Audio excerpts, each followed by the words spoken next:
どうも、一日遅くなり申し訳ありません。ワンピースの謎を解く仮面 YouTuber、ゆえてなんぼのゆでろんです。ありがとうございます。いいね。チャンネル登録してね。今回は週刊少年ジャンプ2023年21、22合併号、ワンピース最新話1081話、黒ひげ海賊団10番戦船長、クザンを考察します。この1081話は、引き続き連続神回です。特に僕のような考察マニアにはたまらない回です。こちらで考えたように、現在のエッグエット編はバンカーザード編が展開を先取りしていると考えられます。戦いの舞台は蜂の巣ですが、エッグエット編の一部でしょう。特にこの1081話はバンカーザード編との表裏一体要素がふんだんに見られます。一緒に考えていきましょう。よろしくお願いします。まだ読んでいない人やコミック化の人は多いネタバレを含む内容です。よろしいでしょうか。いきましょう。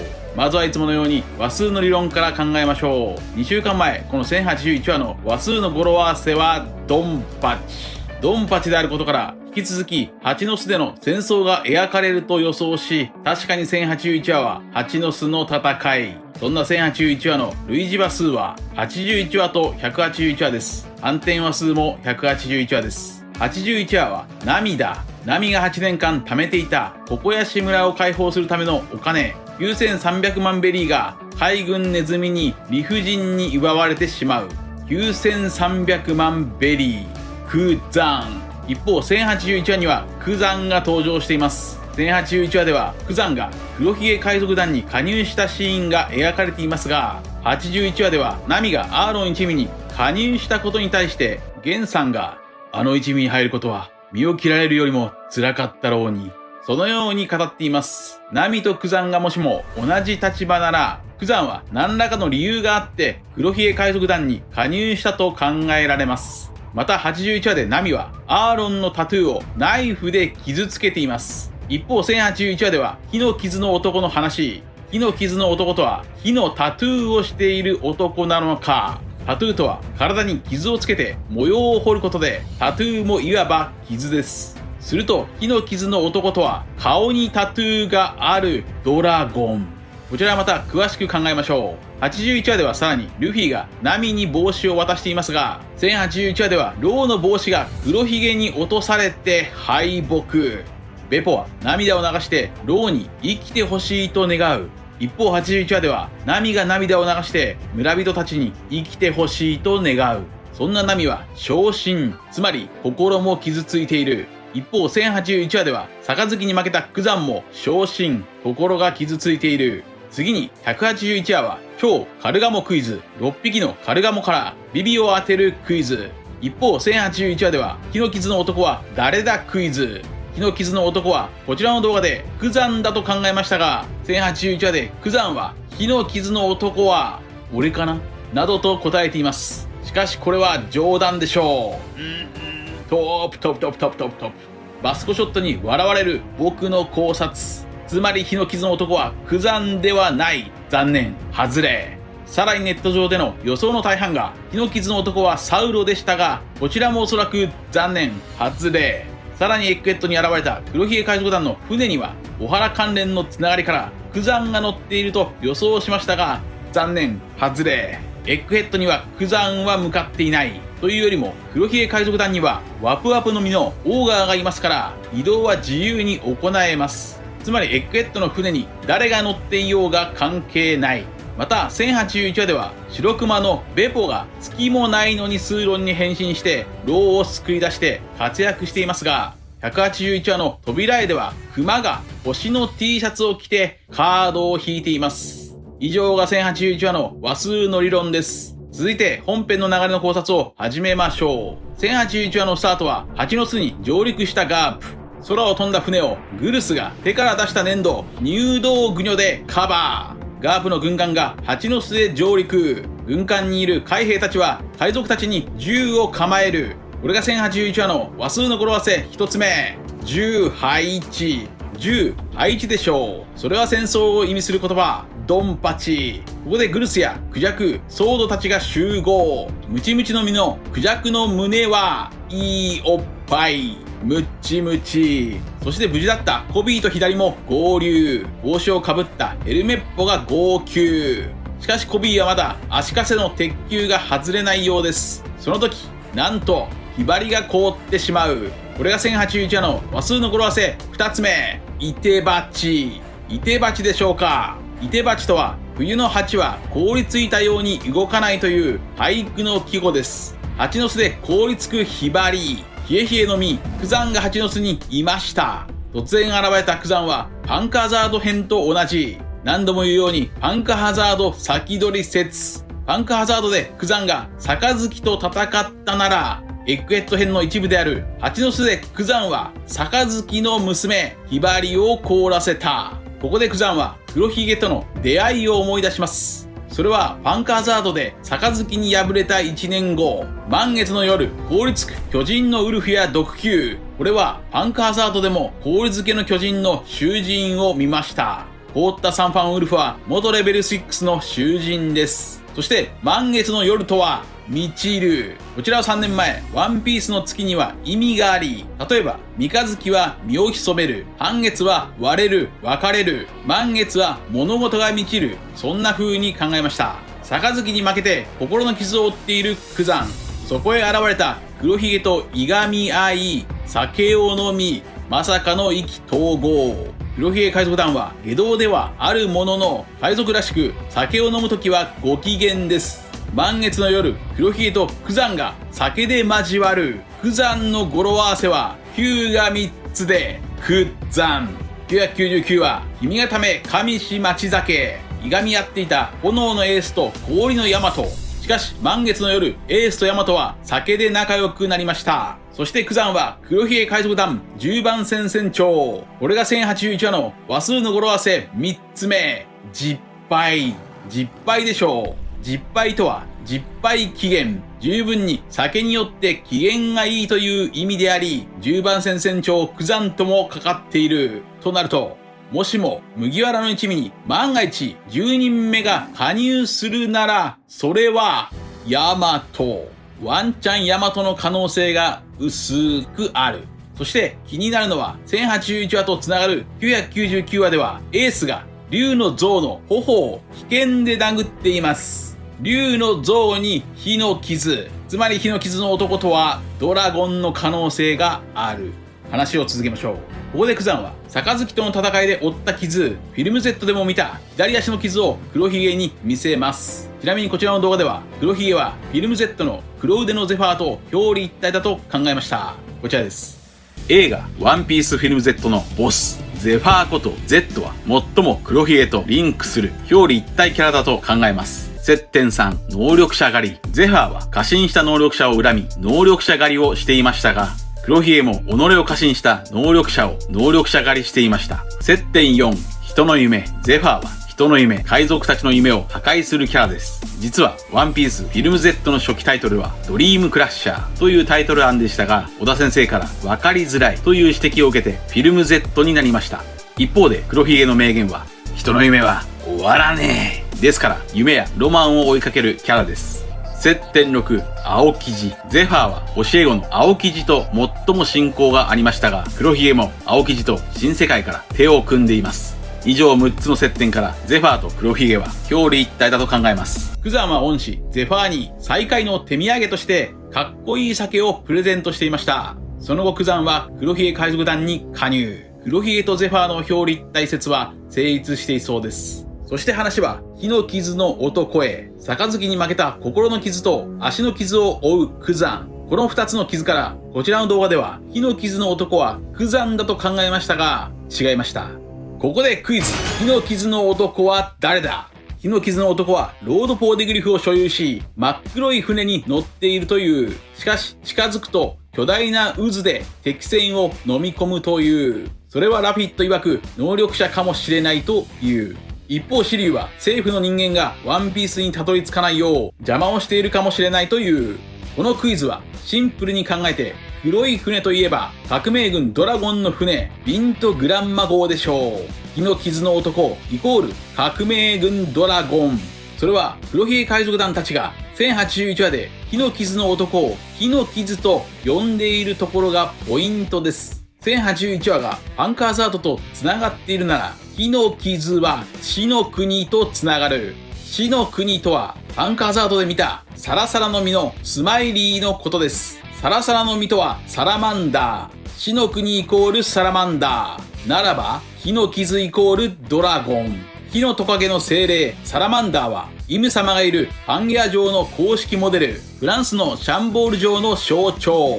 天竜人と戦うドラゴンと関連性がある。一方、スマイリーはサラマンダーであり、そのモデルはアホロートルです。アホロートルは西洋ではドラゴンベビーとも言う。やはり革命軍ドラゴンとつながる。また、ラフィットは火の傷に近づくと渦で敵船を沈めると言います。この渦は海の渦潮なのか、それとも小規模な台風を生み出しているのか、どちらなのかわかりませんが、ドラゴンは以前から風の能力だと考えていますから、火の傷がドラゴンなら小規模な台風で船を沈められる。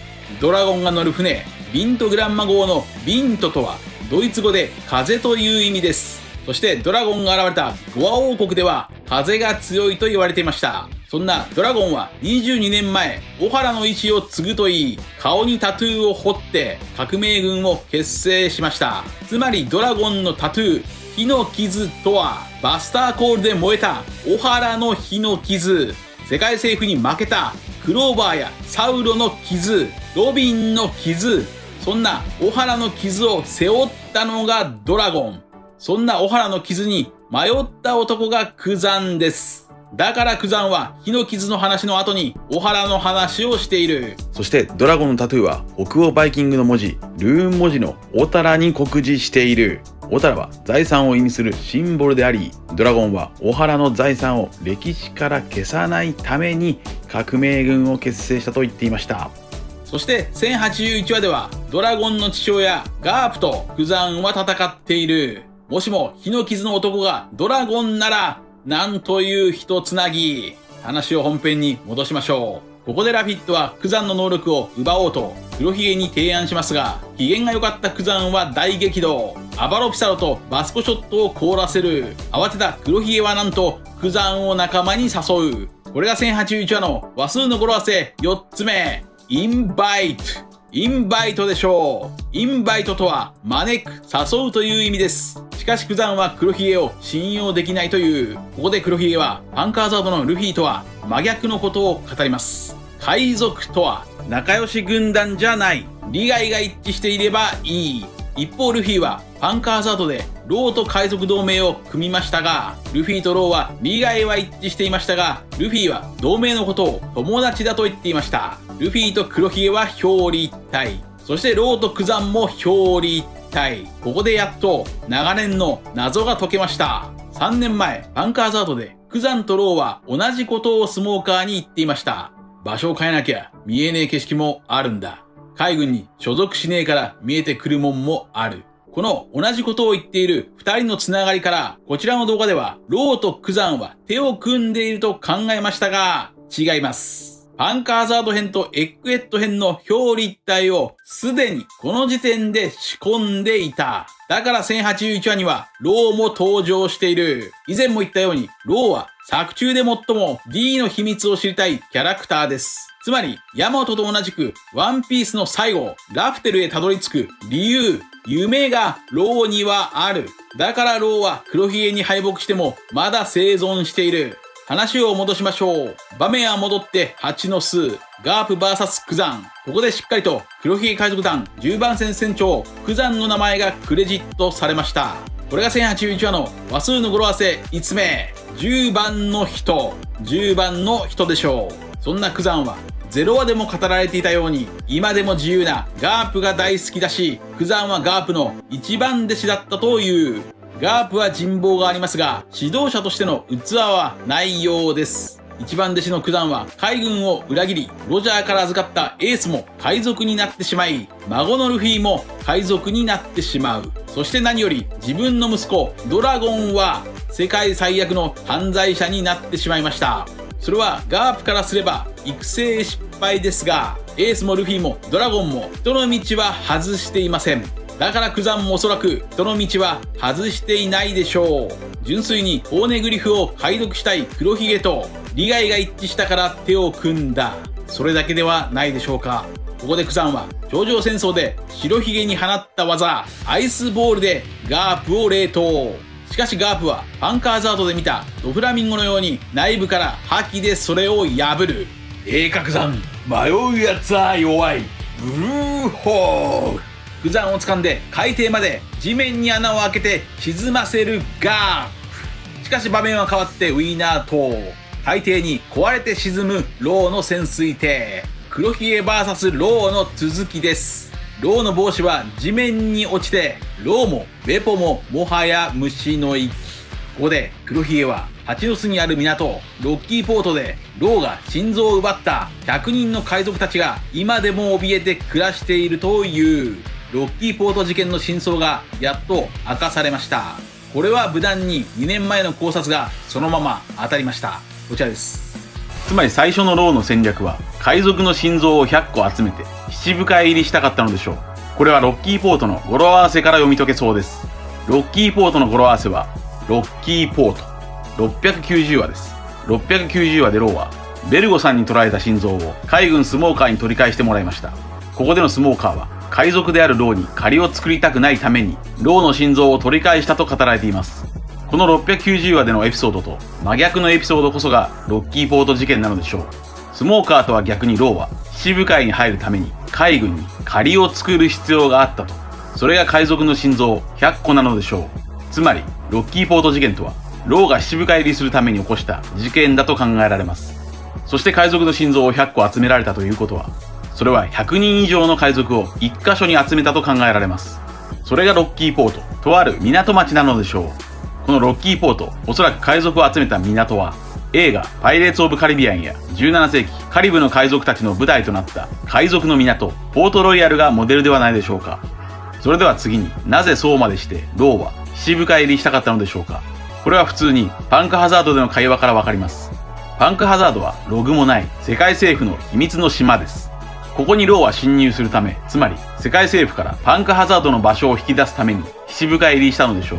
これはインペルダウンの凶悪な囚人を仲間に引き込むため、つまりインペルダウンに堂々と侵入するために七部会入りした黒ひげの行動と似ています。黒ひげに敗北したロー。黒ひげはローが持つオペオペの実を奪い、不老不死にできるかと尋ねていますが、オペオペの実は不老だけでなく不死にもできるのでしょうか。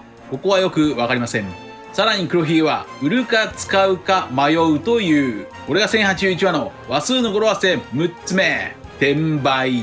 転売でしょう。そしておそらく黒ひげはすでにローたちのロードポーネグリフを奪ったのでしょう。つまり黒ひげもルフィと同じく残りあと1つです。これが1081話の話数の語呂合わせ7つ目。転売。転売でしょう。転売とは麻雀であと一つの牌が来れば勝利できる状態のことです。ワンピースにリーチをかけるティーチ。一方、絶対絶命のロー。その時、ベポがチョッパーからもらった薬で通路に覚醒。あちょー。黒ひげからローを救出。これはパンカーザードでシーザーが子供に投与していた人間を巨大化させる覚醒剤と表裏一体。